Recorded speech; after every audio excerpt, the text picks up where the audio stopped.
Halo teman-teman, selamat datang di channel Mari Berkarya. Kali ini aku akan share rahasia cara bikin kode barang di toko.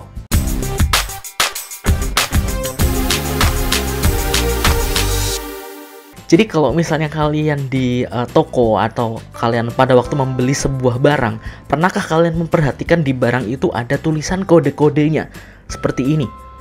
Nah, itu maksudnya apa sih? Apakah kita bisa membuat kode itu dan itu fungsinya untuk apa sih? Jadi kalau misalnya kalian punya produk fisik, itu kalian bisa membuat istilahnya kode barang itu. Untuk apa? Sebenarnya itu banyak artinya.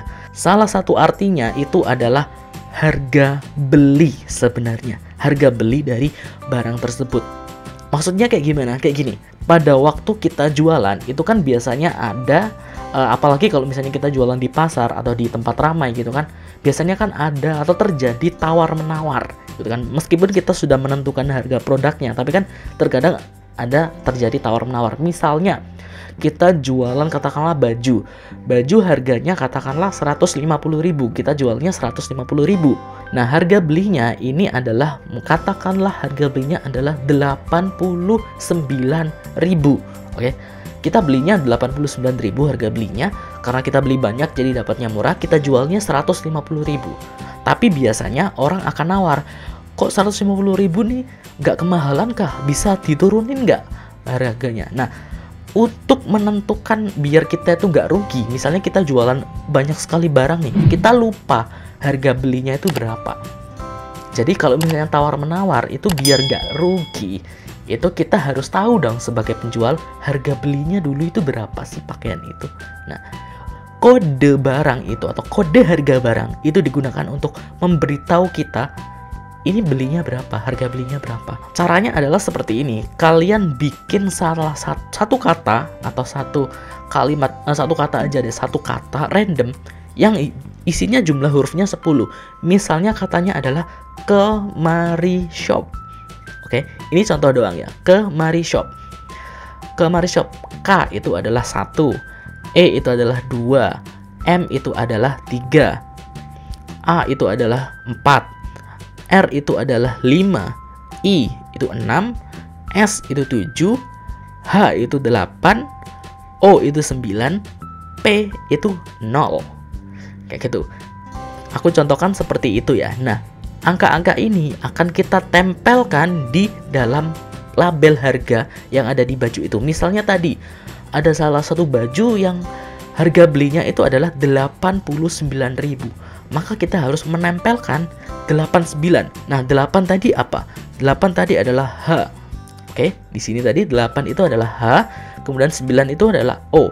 Maka kita tuliskan HO. Kemudian garis miring harga aslinya 150.000 kayak gitu. Jadi HO strap 150.000, harga jualnya 150.000. Itu yang diketahui oleh customer. Oke, sedangkan kita sebagai penjual tahu HO itu adalah harga belinya, mewakili H mewakili 8, O mewakili 9. Artinya itu adalah 89.000 harga belinya. Sehingga pada waktu tawar-menawar kita bisa menawarkan harga tapi tidak boleh kurang dari 89.000. Kayak gitu. Itu adalah batas minimalnya. Jadi kita sebagai penjual tahu. Dan huruf-huruf ini, huruf 10 huruf ini atau satu kata ini itu kalian tentukan sendiri. Karena tiap penjual beda-beda untuk menentukan ini. Kalau misalnya secara umum itu ada salah satu kode harga yang paling umum digunakan, itu adalah hanya kumpulan abjad saja. Jadi berbeda dengan yang tadi ya. Ini berbeda lagi, itu adalah kumpulan abjad. Misalnya A1, B1, C1, D1, kemudian E1, F1, dan G1. Kalau nggak salah sampai G. Oke. Maksudnya apa? Maksudnya A1, B1 ini adalah A1 itu mewakili pecahan uang 100.000. B1 itu mewakili pecahan uang 50.000. C1 itu mewakili pecahan uang 20.000. D1 itu mewakili pecahan uang 10.000. Oke. E1 itu mewakili pecahan uang 5.000. Kayak itu dan seterusnya. Kayak gitu ya. Ada 2.000 kemudian ada 1.000. Kayak gitu. Nah, itu biasanya digunakan oleh para penjual untuk menjual produknya. Jadi pakai kode-kode itu. Misalnya harga produknya adalah 250.000, maka ditulisnya adalah A2B1. Kenapa? A2, uang pecahan 100.000 2 lembar. Artinya 200.000. Kemudian B1 adalah 50.000. Maka hasilnya adalah 250.000. Itu adalah kode yang biasanya sering digunakan untuk jualan, terutama jualan produk digital atau jualan ikan, misalnya ikan cupang atau ikan apa, itu biasanya pakai kode-kode itu. Jadi ini sekedar info saja teman-teman. Tapi kalau misalnya kalian jualan barang-barang di toko, biar kalian itu atau membantu kalian untuk menentukan ini harga belinya berapa, biar nanti tawar-menawarnya itu enak, itu kalian bisa kasih label. Dan ini juga bisa kalian terapkan kalau misalnya kalian jualan online. Misalnya kalian jualan online di Shopee katakanlah. Nah, kalian sudah kasih kode ini. Misalnya tadi ya, kodenya kita balik ke yang pertama tadi, kodenya adalah Kemari Shop. Seperti itu tadi kan, 1 2 3 4 5 sampai 0. Nah, kita jualan baju sama kayak tadi ya, jualan baju baju satu misalnya.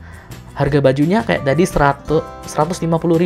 Tapi kita belinya dari supplier itu 89.000. Maka di nama barangnya atau nama ininya kita tuliskan tadi misalnya HO gitu kan, HO, atau nama barangnya misalnya baju impor atau baju apa kemudian slash atau strip HO.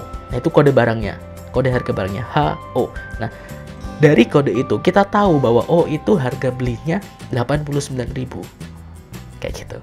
89. Tadi kan HO 89 kayak gitu. Jadi kita tahu itu harga belinya segini. Jadi kalau misalnya ada orang mau beli, kita langsung tahu keuntungan kita kalau misalnya ini terjual segini. Kayak gitu. Nah, kalau misalnya kita pengen menurunkan harga produknya, misalnya kita adakan event atau ada promo atau ada apa, jangan sampai melebihi 89.000 itu biar nggak rugi kayak gitu. Itu fungsinya, karena kalau misalnya kita jualannya sedikit sih nggak masalah, nggak pakai kode, karena kita mungkin ingat gitu kan. Tapi kalau kita jualannya udah 100 SKU, 100 SKU itu 100 jenis produk, itu banyak banget, nggak mungkin kita ingat satu-satu kan.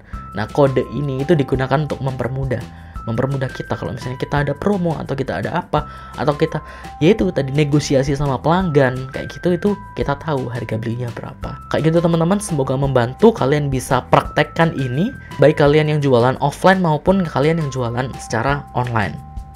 Jangan lupa untuk klik tombol like, comment, dan subscribe channel ini dan nyalakan notifikasinya, dan sampai jumpa di video selanjutnya. Dadah.